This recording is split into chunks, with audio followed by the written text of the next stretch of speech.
Mi primer acceso a la sociología clínica fue hace muy poquito, gracias a Ariana, que nos convocó a los integrantes del área de concentración de educación, cultura y procesos sociales a un taller en donde estaba una experta en sociología clínica con el propósito de propiciar la discusión de todos los integrantes sobre los que asistieran del área y recuperar nuestras experiencias en la UAM, con la riqueza de que éramos profesores que nos habíamos incorporado a la universidad en distintos momentos y por lo tanto con distintas trayectorias de la universidad. También se convocó la presencia de un par de estudiantes y esto también fue muy rico. Entonces, a partir de ello descubrí lo que era la sociología clínica y las posibilidades que tenía, y se elaboró una ponencia conjunta que se iba a presentar en el congreso convocado por la división, que se pospuso por la cuestión de la influencia, que ahí está. Entonces, desde luego Adriana tiene mucho mayor conocimiento, pero yo lo encontré que era una forma de una metodología de trabajo sociológico muy interesante, y dado que yo siento que bueno, nos tenemos que estar actualizando para responder a nuevas condiciones sociales, habría que recuperar esta forma de trabajo. Muchas gracias, y que conste que yo no le apagué el ojo a Margarita. Bueno, evidentemente parte de la intención de reflexionar en este aspecto es la preocupación por el rediseño o la adecuación de la carrera. De alguna manera, esta propuesta para el módulo 10 está pensada suponiendo que haya un rediseño previo, en donde efectivamente, como ayer se mencionaba aquí, ya hubiera los estudiantes transitado por una formación sólida de lo que es la sociología a nivel de los modelos teóricos, los paradigmas de la sociología clásica, y por eso es que esto se piensa en un supón de que hubo una reestructuración previa de los contenidos de la carrera, y en ese sentido es que viene esta propuesta. Como de alguna manera lo que nos reúne aquí es este diálogo intradepartamental para discutir pues, cómo hacemos para mejorar, rediseñar, actualizar los programas académicos, sabemos que no podemos pensar en modificar una currícula si no tomamos en cuenta múltiples dimensiones. No es nada más la dimensión de los contenidos, sino evidentemente los cambios en el contexto, los cambios en los propios paradigmas de la ciencia y los cambios, por supuesto, en los sujetos del aprendizaje. Los chicos que hoy tenemos, como estudiantes, no son los mismos que hace casi 15 años que se diseñó el plan de estudio.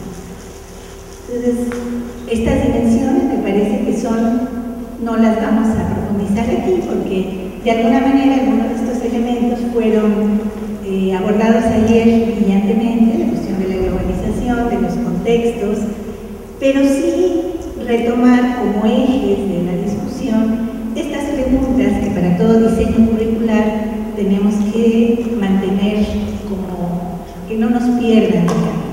Por un lado es el para qué formar, que yo creo que esta es una pregunta que no podemos dejar de lado. ¿Para qué formamos sociólogos? ¿Con qué contenidos? Aparte de que a veces más nos preocupa y que yo no creo en ningún momento dado que sea menos importante, pero que no es lo único. ¿Y cómo formar? El contexto, obviamente, ya ustedes que son expertos en esto lo conocen, todos los cambios que hay en los medios, en los roles de la familia, la emergencia de la sociedad de la información, el mercado como el principal orientador de la acción, el conocimiento que más que un bien decía, estas pautas de vida asignadas por el desempleo, la pobreza, la desigualdad, etc.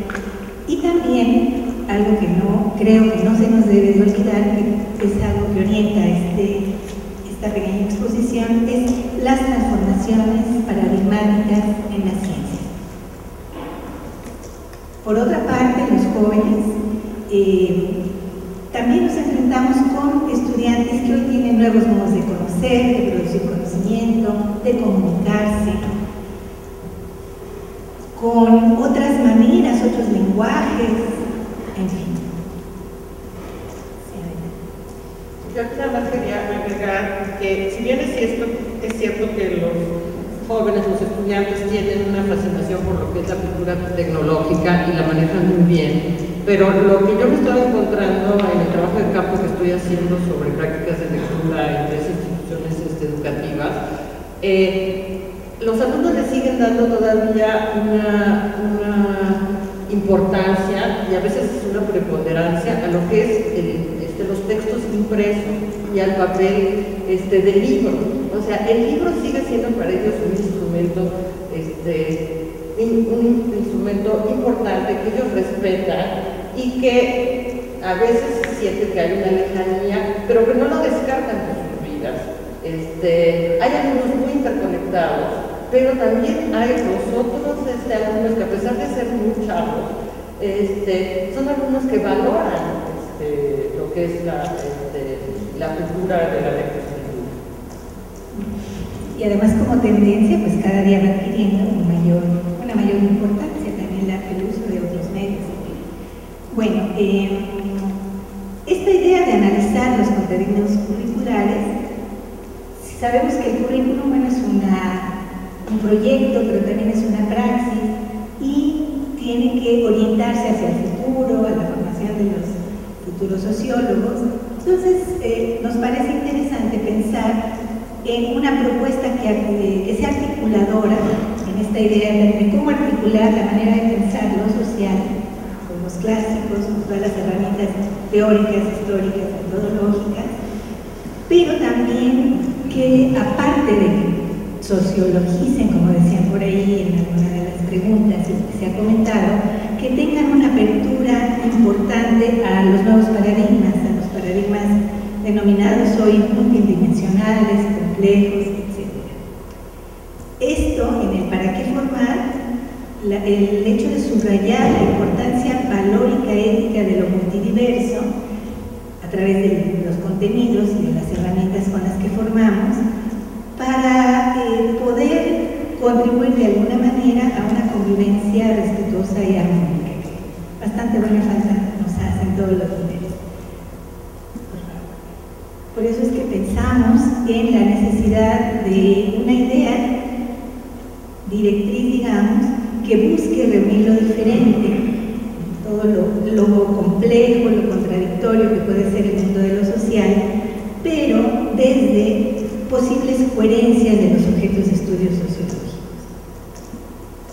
Como antecedente, aquí tampoco vamos a profundizar por los tiempos, partimos de esta crítica que se hace a esta racionalidad moderna, a la práctica del rigor científico, que ha llevado a construir casilleros a veces limitantes del saber, a la hiperespecialización de las disciplinas, que bueno, entendemos que por el propio devenir histórico han ido desarrollándose, se han ido hiperespecializando, pero que también eso en este momento va constituyendo un poco como una barrera, un obstáculo para el trabajo de comprensión de algo tan complejo como es lo social. La investigación cada día pareciera ser que pierde más independencia, que nunca la ha tenido plenamente, obviamente, pero bueno, frente a los intereses del mercado, hoy es más evidente. Entonces, ¿por qué hablar de la transdisciplinariedad? Por aquí se ha mencionado varias veces sobre la cuestión de la interdisciplina. En la UAM, como parte del modelo, lo teníamos más como anhelo que como una realidad. No se ha logrado. No sé, Margarita, ¿tú querías comentar algo de Sí, bueno, como ya hemos hablado, Iris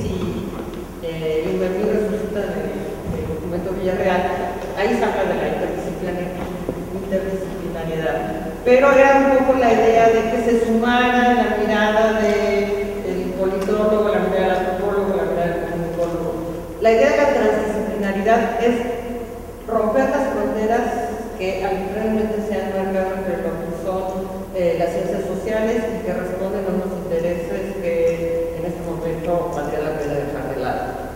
Y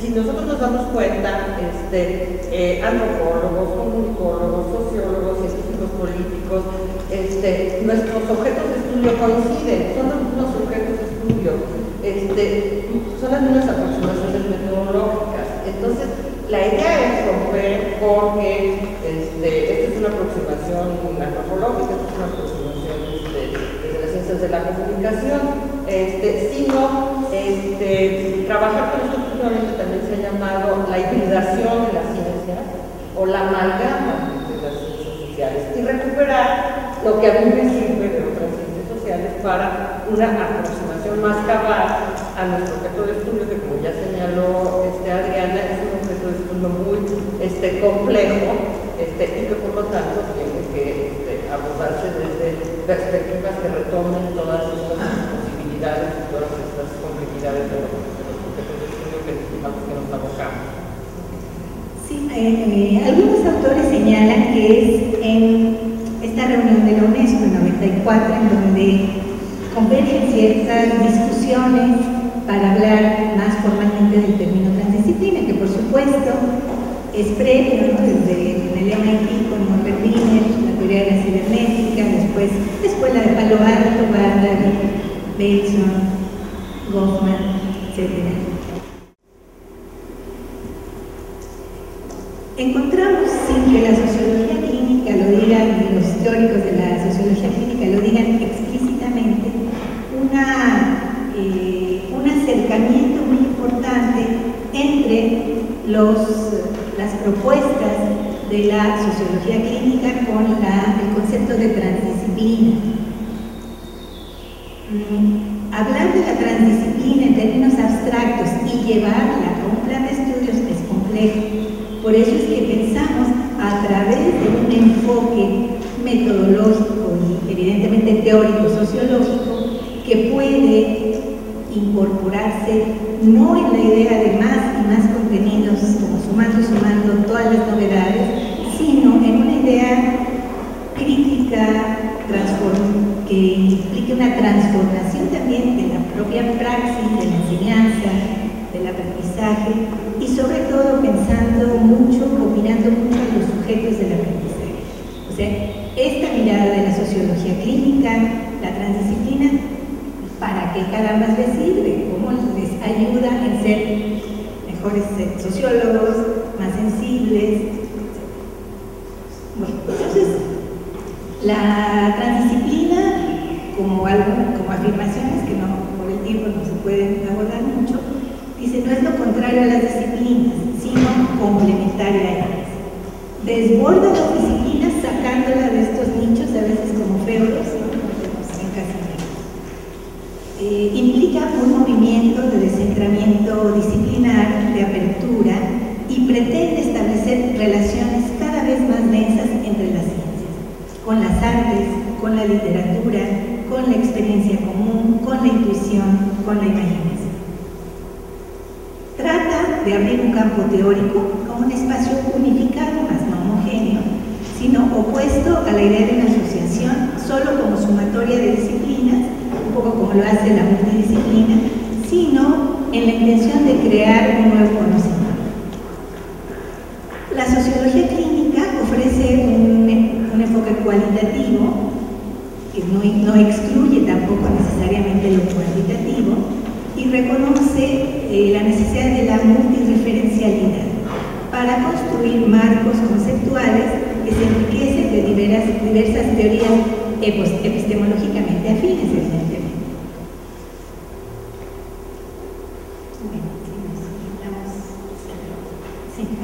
Pasamos. Sí, por el tiempo. Sí, bueno, si nada más es una sociología como las otras, pero en este caso se enriquece fundamentalmente a partir de lo que es el psicoanálisis, la antropología, el existencialismo y la historia. Como ustedes ven, bueno, es muy complejo tratar de integrar todas estas miradas. Una de las aportaciones así como novedosas es la que propone formas de investigación e intervención. Aquí es donde consideramos que empata de manera muy coherente con la propuesta modular, que implica la investigación, sin embargo a veces la intervención y la participación de los estudiantes, digamos que sigue siendo un poco vertical, o un tanto cuanto vertical. El profesor a veces usa, digamos, entre comillas, a los estudiantes como objeto o sujetos de estudio, pero la idea desde este enfoque es que los estudiantes investiguen y también participen escribiendo, colaborando en las propias producciones que sean hasta publicables, ¿no? Si lo hacen en otros ámbitos con niños y los niños publican también lo que se escribe, con mayor razón con los jóvenes que se están formando en este ámbito. Una de las propuestas fundamentales es esta interrelación, esta dialéctica, esta relación entre el individuo y la sociedad, ver lo individual y lo psicológico no como algo aislado, sino en interrelación profunda con el ser social. Intenta, se pone un énfasis fundamental a la cuestión relacional entre los sujetos. Implica desarrollar mucho la observación, la escucha, habilidades fundamentales también para una futura investigación de lo social, de lo humano, de las relaciones sociales.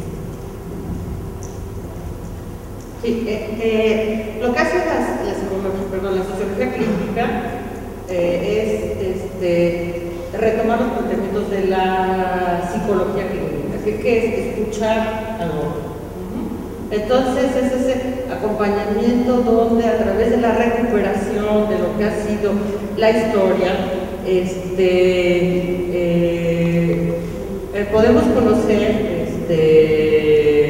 al individuo a partir de su historia familiar, de su historia social, pero para aterrizar en lo que es el individuo aquí y ahora como parte de un conjunto social.